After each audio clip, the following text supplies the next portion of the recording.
Hello everyone, आज हम पढ़ेंगे परनीसियस एनीमिया के बारे में। तो बात करें हम pernicious anaemia. Pernicious anaemia is also known as vitamin B12 deficiency anaemia.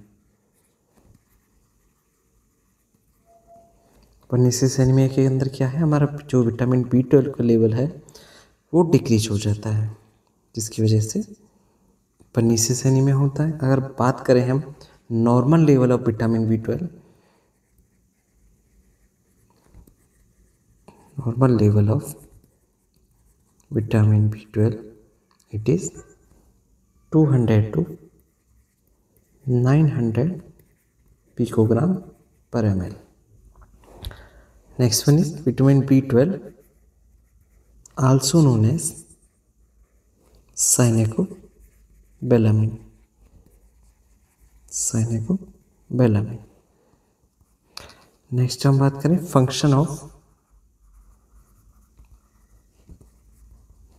Vitamin B12 is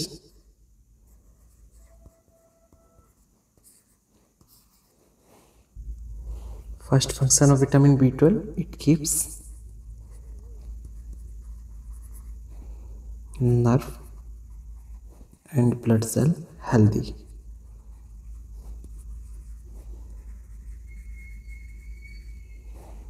Second function is helps in DNA synthesis.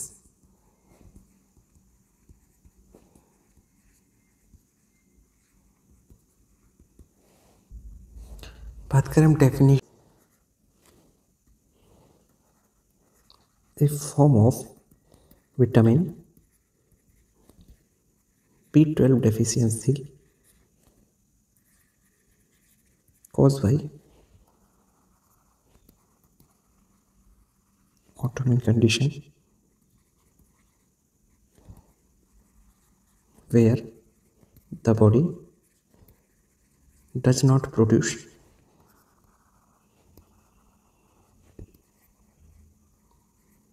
enough intrinsic factor.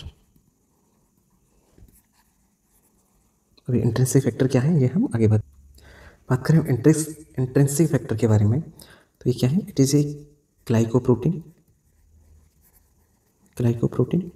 which is secreted by parietal cell,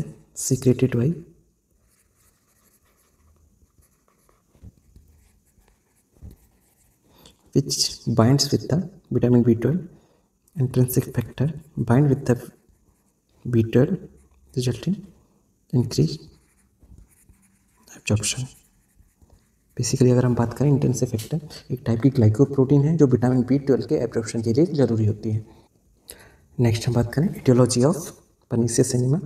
first one is deficiency of vitamin B12.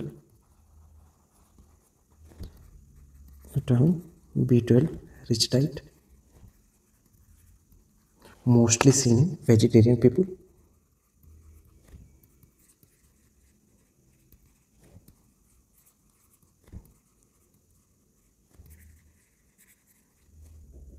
Because vitamin B12 majorly present in the animal food source.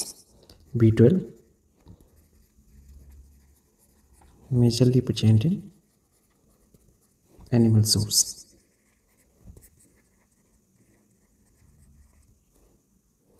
Second cause क्या है, deficiency of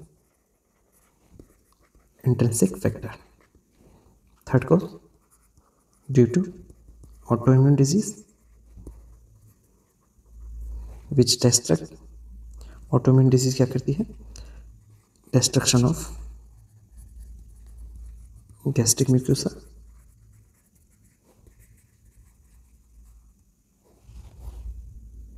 next cause is chronic gastritis.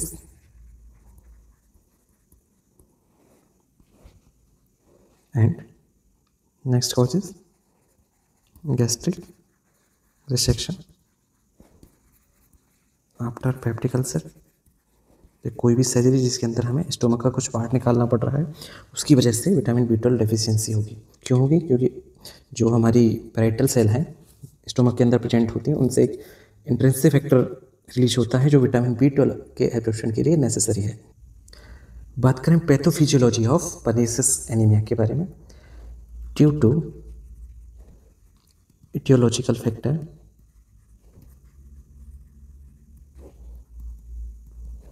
decrease B12 level in blood, level in body, resulting in defective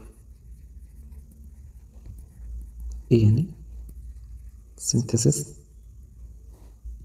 क्योंकि हमने function में पहले ही पढ़ा था कि vitamin B12 is necessary for DNA synthesis. Defective DNA synthesis will cause abnormal RBC या macrocytic RBC,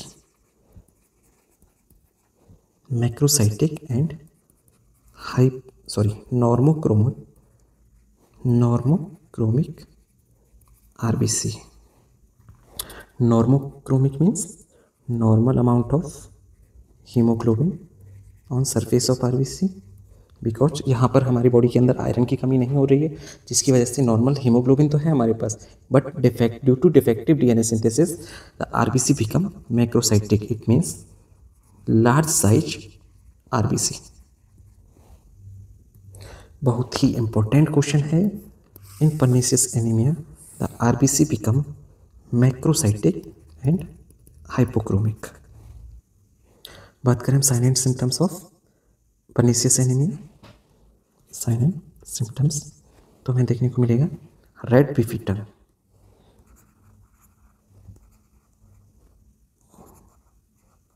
red beefy tongue because of glossitis, due to glossitis क्या है? Inflammation of tongue.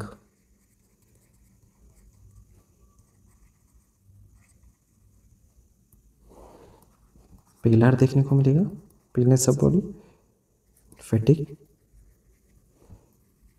Wait loss, jaundice देखने को मिल सकता है। हमने पढ़ा था फंक्शन में कि इट कीप्स नर्व हेल्दी। अगर विटामिन B12 का लेवल कम होगा तो न्यूरोलॉजिकल सिम्टम्स देखने को मिलेंगे। तो इसमें हमें पहला देखने को मिलेगा paraesthesia. Paraesthesia means burning and pricking sensation.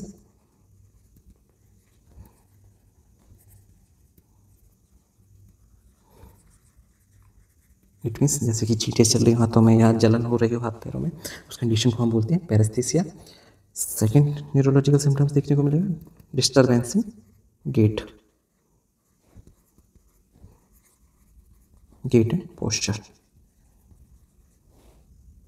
Next one is loss of coordination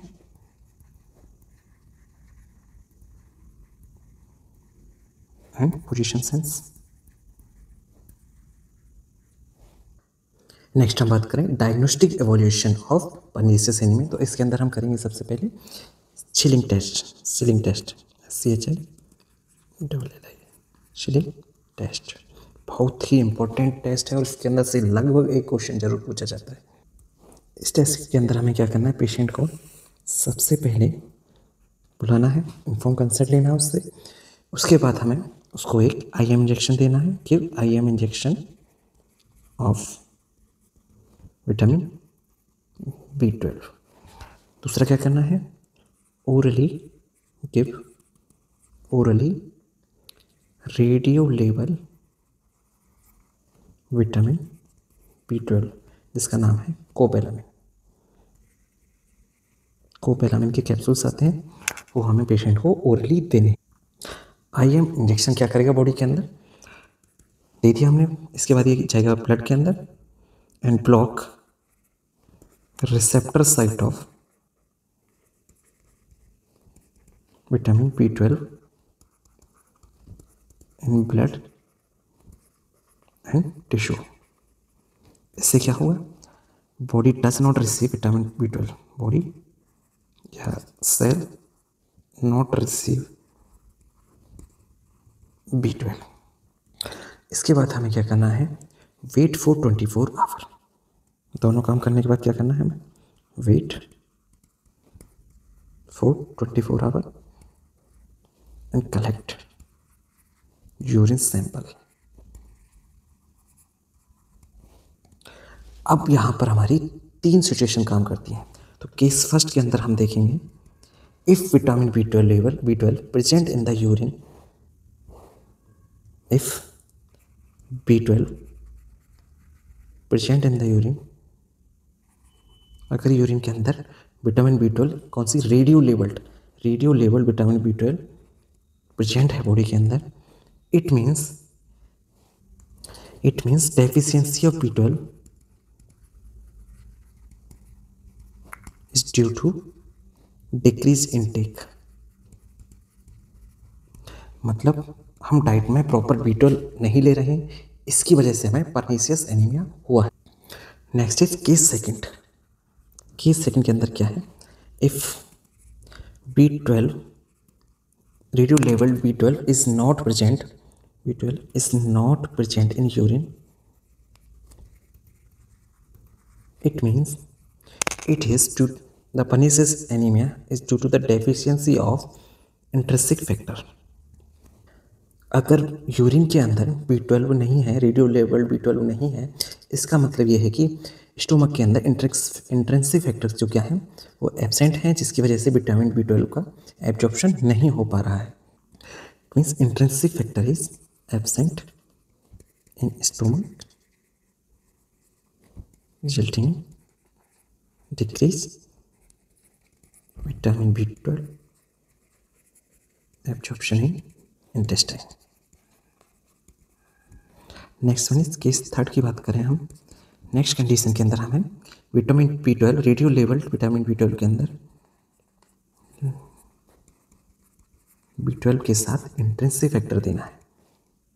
अगर इंट्रिंसिक फैक्टर बॉडी के अंदर प्रेजेंट होगा तो बॉडी में विटामिन B12 का एब्जॉर्प्शन होगा। तो इस तरीके से हम डायग्नोज कर सकते हैं B12 डेफिशिएंसी एनीमिया को। इस टेस्ट को हम एक बार दोबारा समझ लेते हैं। तो सबसे पहले हमें पेशेंट से इन्फॉर्म कंसेंट लेना है, फिर उसे हमें एक रेडियो लेवल्ड विटामिन B12 का कैप्सूल देना है, और दूसरा हमें IM injection of vitamin B12 देना है। IM इंजेक्शन क्या करेगा बॉडी के अंदर, it block the receptor site of vitamin B12, जिसकी वजह से जो विटामिन B12 का है वो यूज़ नहीं हो पाएगा बॉडी के अंदर। जो ये IM इंजेक्शन वाली है उसका यूज़ नहीं हो पाएगा। दूसरा है हमारा oral radio labelled vitamin B12 कोबेलामाइन।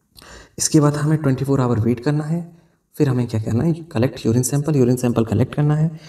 फिर उसके बाद हम देखेंगे if vitamin B12 present in the urine के अंदर क्या है, विटामिन B12 प्रेजेंट है, तो हम कह सकते हैं कि deficiency of vitamin B12 is due to decrease intake of B12। कि सेकंड की बात करें हम, if B12 level is not present in the urine, अगर B12 यूरिन के अंदर नहीं है, then we can say it is due to the deficiency of intrinsic factor body के अंदर नहीं है, जिसकी वजह से विटामिन B12 एब्जॉर्ब नहीं हो पा रहा है। केस थर्ड में हमें रेडियो लेवल विटामिन B12 के साथ इंट्रिंसिक फैक्टर देना है, and it will increase absorption of B12 resulting resolve pernicious anaemia. Next हम बात करें डायग्नोस्टिक इवोल्यूशन में, तो हम क्या कर सकते हैं, चेक RBC साइज, जिसके अंदर हमें RBC become macrocytic, large size RBC देखने को मिलेगी, एंड नॉर्मोक्रोमिक। बात करें हम मैनेजमेंट की, तो मैनेजमेंट में हम विटामिन B12 का इंजेक्टेबल फॉर्म में दे सकते हैं by IM route। In pernicious anemia, patients take B12 life long. Patient जब तक जिंदा रहेगा उसे B12 लेना होगा by injectable route. Dietary management में हम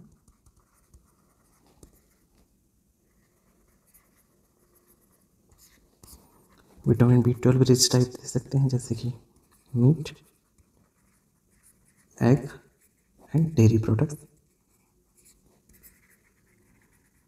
because vitamin B12 is absent in plant source।